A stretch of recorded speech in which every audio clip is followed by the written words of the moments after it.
On Friday, August 15th, 2025, the Seattle Seahawks made a statement with a dominant 33-16 preseason victory over the Kansas City Chiefs at Lumen Field.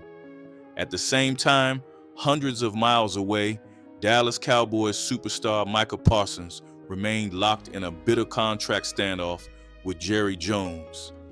The timing has raised one grave question. Seattle has been rising, and Parsons is unsettled.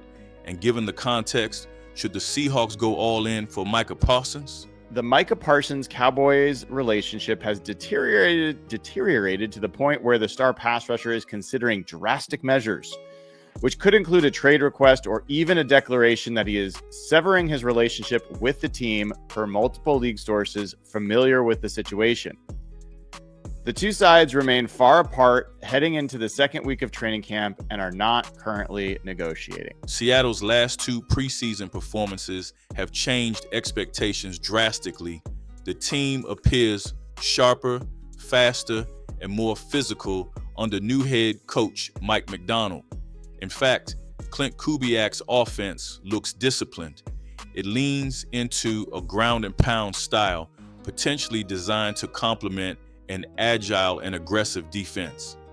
Fans who have waited years to see genuine balance return have reportedly found these games different.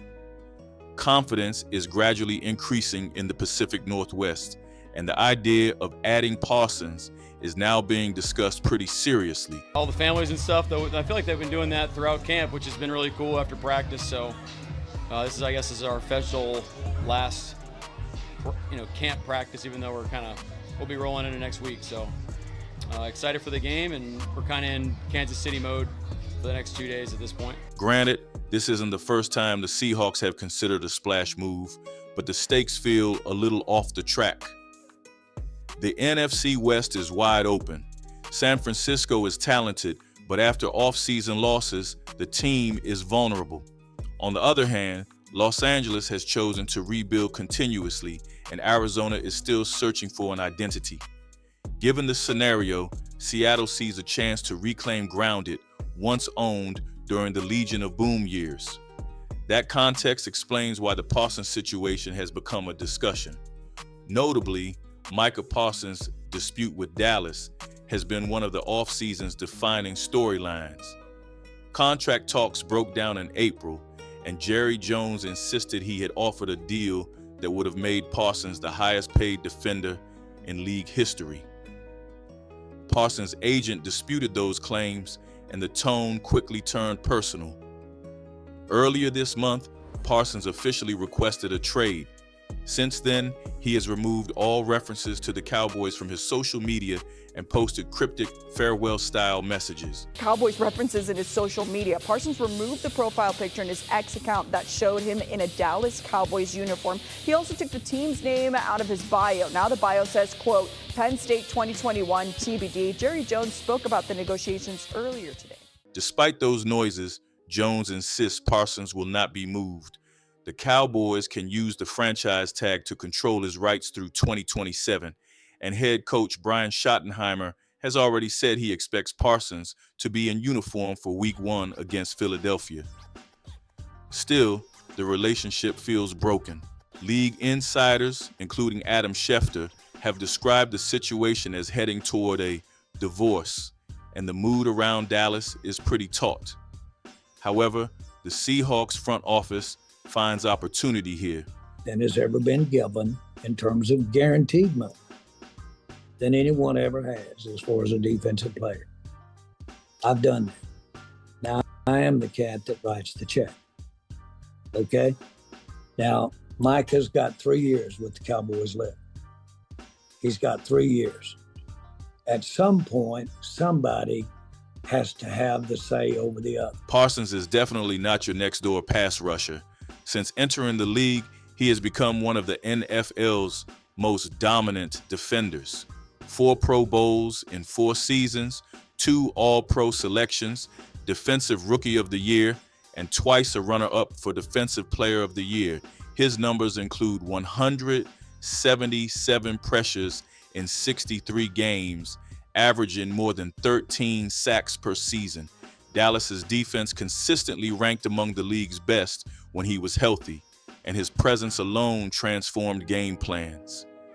Adding Parsons to Seattle's roster would change things unimaginably. The Seahawks already feature rising stars across the line.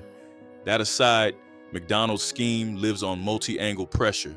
Most importantly, Parsons has a personal connection to defensive coordinator Aiden Durd, his former position coach in Dallas. Parsons has often credited Durd for his achievements. Now that he has gotten a chance to reunite, it could unlock his peak form. In Seattle's system, that combination might push the defense to best in-league status. The appeal is obvious indeed, but the risks are just as true. Acquiring Parsons would likely require 2 first-round picks at minimum.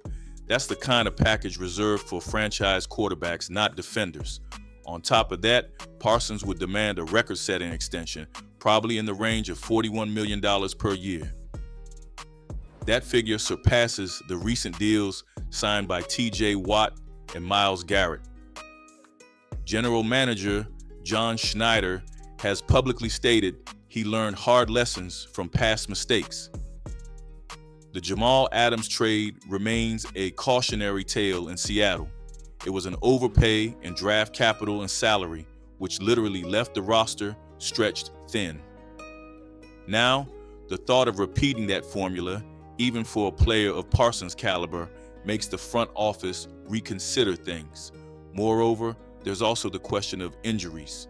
Jerry, we know what this is about. If you're trying to preserve cap space, you would have signed Micah at the beginning of this offseason before the edge rusher market got reset 3 times over. Or better yet, you would have signed Micah when he was first extension eligible last year when he was looking for a new deal, where it might have cost you $35, $36 million a year.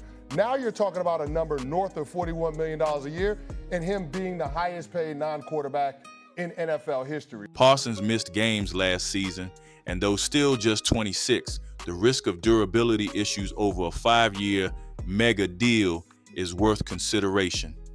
History also provides perspective. Among the top 10 highest paid defensive players entering the 2025 season, only Nick Bosa and Chris Jones have reached the Super Bowl. Spending record money on defense does not bring the trophy automatically. When a team is trying to build sustainable success, that risk has to be minutely weighed. Now, besides the Parsons discussion, another storyline has popped up, and it revolves around the team's depth at linebacker. Tyrese Knight is dealing with injury concerns, and he was expected to contribute measurably.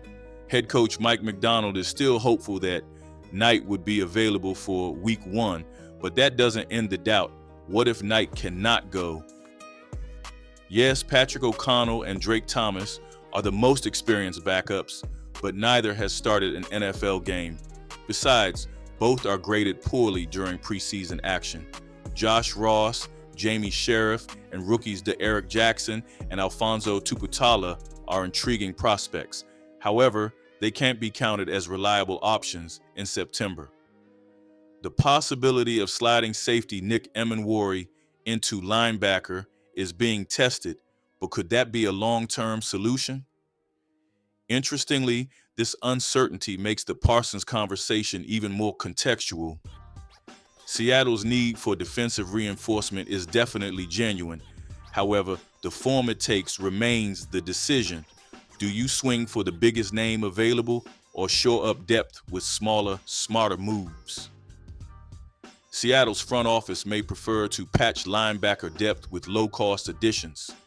Chad Muma in Jacksonville and Mark Robinson in Pittsburgh are 2 potential waiver wire targets. They're young, affordable, and entering the final years of their rookie deals. Either could be acquired without voluminous draft cost and would provide cutthroat competition. So how true is a Parsons trade? Publicly, Jerry Jones has dismissed it as BS, and former coaches have voiced that sentiment. They called it one of the most unlikely moves Dallas could ever make. Yet, Parsons' trade request, his social media purge, and his cryptic messaging suggests this could not be simply posturing. The Green Bay Packers have been mentioned as a possible landing spot if the Cowboys truly consider moving him.